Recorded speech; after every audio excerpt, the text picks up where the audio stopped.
विज्ञानातील एका शोधाचा आवाज नाही आहे साजरा करतो आहे। विज्ञानातील एका शोधाचा आवाज नाही आला।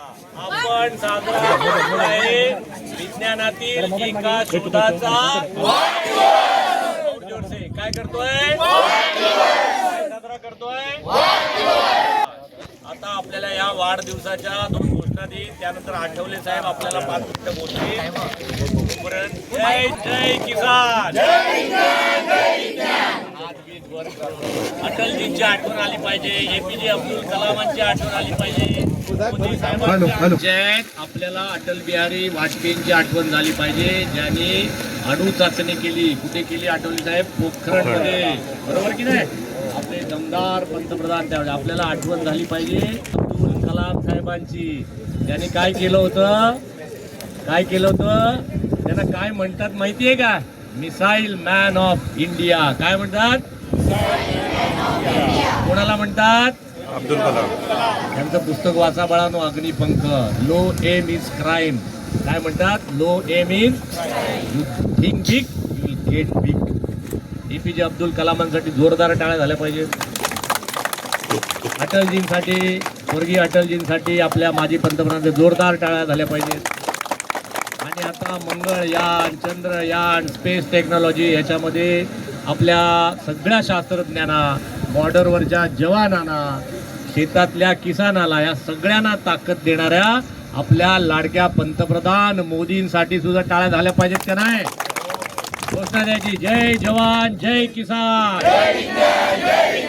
हात मोठ वर नाही आले। जवान जय किसान, जय जवान जय किसान, भारत माता की वंदे वंदे, छत्रपती शिवाजी महाराज की, डॉक्टर बाबासाहेब आंबेडकरांचा, एपीजे अब्दुल कलामांचा, अटल बिहारी वाजपेयींचा, नरेंद्र मोदी साहेबांचा, आणि विज्ञानाचा सुद्धा काय असो, काय असो।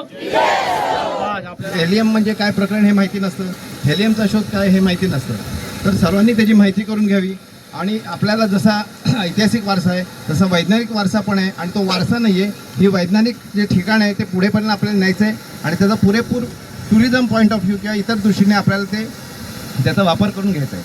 या निमित्ताने मी 1-2-3 गोष्टी साहेबांना विनंती करतो की आपला जो म्युझियमचा प्रोजेक्ट चालू आहे, एक सेंटर, म्युझियम म्हणण्यापेक्षा ते एक सेंटर आहे, कल्चरल सेंटर आहे, ज्या ठिकाणी म्युझियम असेल त्याची माहिती साहेब देतील।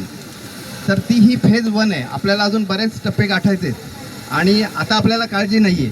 पूर्वी फंडिंगची काळजी असायची, आता ती काळजी नाही आहे। दुसरी एक माझी अशी रिक्वेस्ट आहे की ऑलरेडी एक जेटी आपल्या इथे पुरी झालेली आहे, बरोबर समोर माडबन आहे, माडबनला जर जेटी करून रोरो सर्व्हिस सुरू केली तर रत्नागिरीहून येणाऱ्या सगळ्या पर्यटकांना किंवा इतर लोकांनाही ट्रॅफिक खूप, म्हणजे अंतर खूप कमी होईल। इथल्याही लोकांना विजयदुर्गला जाणं रत्नागिरीला जाणं शक्य होईल। बोटीची कामं असणारे बरेच जण रत्नागिरीला जातात, त्यांनाही रत्नागिरी जवळ पडेल, आणि ऑलरेडी एक जेटी बांधलेली असल्यामुळे हे काम शक्य आहे, तर त्याचा कृपया पाठपुरावा करावा।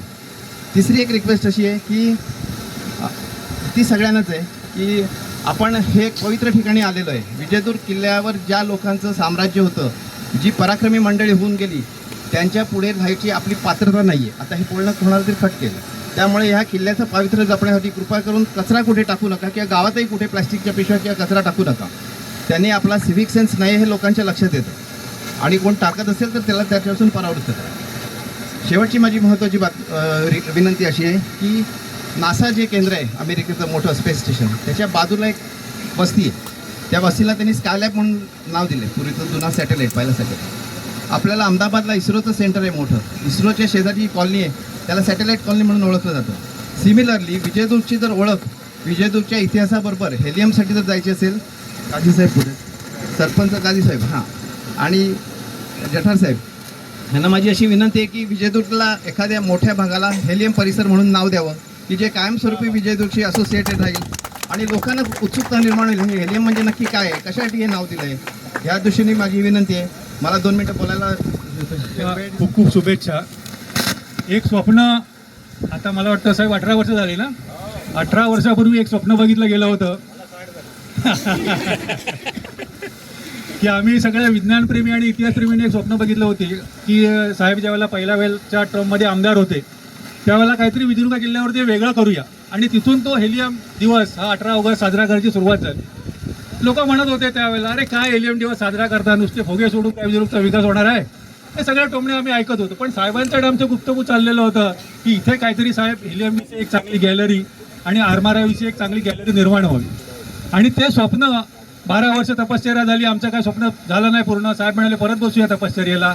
आणखीन 4 वर्ष तपश्चर्या झाली तरी स्वप्न पुरं होत नव्हतं. शेवटी 18व्या वर्षी तपश्चर्या पुरी झाली आहे आणि आपल्या पाठीमागे मी हात दाखवतो त्या ठिकाणी 5 कोटी रुपयाचं आरमारी केंद्राचं काम चांगल्या प्रकारे जोरदार असं सुरू आहे. पहिल्या फेजमध्ये आपल्याला 3 कोटी रुपये साहेबांची मंजुरी दिलेली आहे, ते पैसे आलेले आहेत, त्यामुळे काम जोरदार सुरू आहे. दुसऱ्या फेजमध्ये 2 कोटी रुपये येतील आणि त्यानंतरच्या फेजमध्ये तिथूनच किल्ल्यावरती लाईट अँड साऊंड शो सारखा आंतरराष्ट्रीय दर्जाचा असा एक light and sound show Vijaydurg किल्ल्यावरती आपल्याला बघायला मिळेल. म्हणजे जे स्वप्न आम्ही 18 वर्षापूर्वी बघितलं होतं त्या स्वप्नाची पूर्ती आज होते आहे. आणि परत एकदा साहेब आमदार झालेले आहेत, त्यामुळे आठवले साहेब म्हटले त्याप्रमाणे आम्हाला आता काही निधीची कमतरता नाही आहे. आमच्या आता सगळ्या गरुड झेपी उंच उंच होत जाणार आणि साहेबांना भरपूर त्रास देऊन विजयदुर्गचा विकास कसा होईल, तो फुगे सोडून कसा होतो हा साहेबांनी करून दाखवला. आणि या ठिकाणी मला 2 मिनिटं बोलायला दिलं त्याबद्दल खूप खूप धन्यवाद. हे जनक समजले जातात. महाराजांनी आरमार सृष्टी कान्होजी आंग्रेंचं या ठिकाणी स्थान होतं. धुळप म्हणून आपले एक सरदार होते त्यांचा वाडा आज इथे आहे. या सगळ्या गोष्टींचं लोकांना स्मरण करून देणं. गेल्या 150 वर्षामध्ये समुद्रावर ज्याची सत्ता त्याची या प्रांतावर या राष्ट्रावर सत्ता असा संदेश छत्रपती शिवाजी महाराजांनी या आपल्या जनतेला दिला. म्हणून सिंधुदुर्ग किल्ला बांधला, विजयदुर्गची डागडुजी केली, कान्होजी आंग्रेजींना सरखेल केलं आणि अशा ह्या सगळ्या समुद्राचं रक्षण महाराजांनी करण्याचा विजयदुर्गच्या माध्यमातून प्रयत्न केला. हे सगळं चलचित्राच्या माध्यमातून या म्युझियममध्ये या आपल्या वरच्या ह्याच्यामध्ये दिसेल अशा प्रकारची व्यवस्था आम्ही डॉक्टर आठवले साहेबांच्या मार्गदर्शनाखाली आणि रघुजी राजे आंग्रे जे आहेत त्यांच्या मार्गदर्शनाखाली आणि आम्ही सगळी मंडळी या अशा आरमार सृष्टीची उभारणी सुरू आहे. त्याला 4-5 कोटीचं मागच्या वेळेला सिंधुरत्नमधनं आपण पैसे दिले, पर्यटनमधनं आणि 5 कोटी देण्यासाठी आम्ही मंत्र्यांना सांगितलं, त्यांनी होकार दिला, आपल्या सरकारने होकार दिला. लवकरच ते पण हे संपले पैसे किती येतील, परंतु अशा प्रकारचं एक म्युझियम उभं राहिलं. मग ती डॉक्टर आठवले यांनी सांगितलेली हेलियमची कथा त्यात एक ठिकाणी सांगता येईल, विज्ञानाची काळजळा. या ठिकाणी छत्रपती शिवाजी महाराजांनी कसा विजयदुर्ग किल्ला डागडुजी केली, सिंधुदुर्ग किल्ला सुरत लुटली आणि मग सिंधुदुर्ग किल्ला त्या ठिकाणी कसा बांधला, सुरत का लुटली, कारण या देशामधलं सगळ्यात श्रीमंत ठिकाणी सुरत होतं. आणि मग सुरत त्याचे पैसे महाराजांनी इकडे तिकडे न नेता त्याचा समुद्रावरती सिंधुदुर्ग किल्ला कसा बांधला, जहाज बांधणी कशी होत होती, जहाजांचे प्रकार किती होते, अशा प्रकारची सगळी माहिती पुढच्या पिढीला जेनजीला पोचावी. बरोबर डॉक्टर साहेब? म्हणून आपण या ठिकाणी आरमाराची सृष्टी आणि हेलियमचं म्युझियम त्या ठिकाणी होऊ घातलेलं आहे. सरकारचं, पालकमंत्री साहेब नितेशजी राणेंचं, आमच्या सगळ्या मंत्री महोदयांचं आणि सगळे मुख्यमंत्री उपमुख्यमंत्री सगळ्या म्हणजे महाराष्ट्र सरकारचं मी आभार मानतो की आमच्या सगळ्या बालगोपाळाच्या प्रयत्नाला त्यांनी आवाज दिला, होकार दिला. रवींद्र चव्हाण साहेब PWD मिनिस्टर होते, त्यांनी जागा दिली, एवढा मोठेपण आहे. दीपक केसरकर साहेब सिंधुरत्नचे अध्यक्ष होते, त्यांनी 5 कोटी रुपयाचे इमिजिएट मान्य केलं. नितेशजी राणेंनी त्यांना आम्हाला या ठिकाणी करण्याचे सहकार्य केलं. आता पण सरकारमधनं ते पैसे आपल्याला आणून देत आहेत. या सगळ्या गोष्टीमुळे विजयदुर्ग तुमच्या सिंधुदुर्गाच्याच नकाशावर नाही, महाराष्ट्राच्याच नाही डॉक्टर साहेब, देशाच्या नकाशावर हा भूभाग येईल आणि इथे पर्यटक येतील, इथल्या लोकांच्या घराघरामध्ये उद्योग निर्माण होतील छोटे छोटे आणि 80% बंद पडत असलेली घरं पुन्हा उघडतील.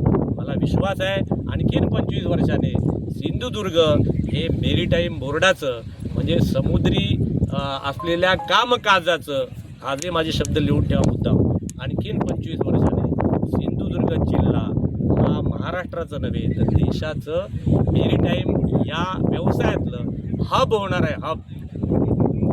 हब होणार आहे. लिहून ठेवा पत्रकार मंडळी, तुम्ही तर मुद्दाम सांगा जनतेला. 25 वर्षाने सिंधुदुर्गामध्ये गावं पुन्हा भरलेली दिसतील. एवढा रोजगार इकडे येणार आहे, कारण तुम्हाला एवढा समुद्र किनारा आहे. आता निरनाळे बघा, परवा नितेशजी राणेने एक जहाज बांधणीचा एक गोव्याच्या बॉर्डरवर एक कारखाना आणला.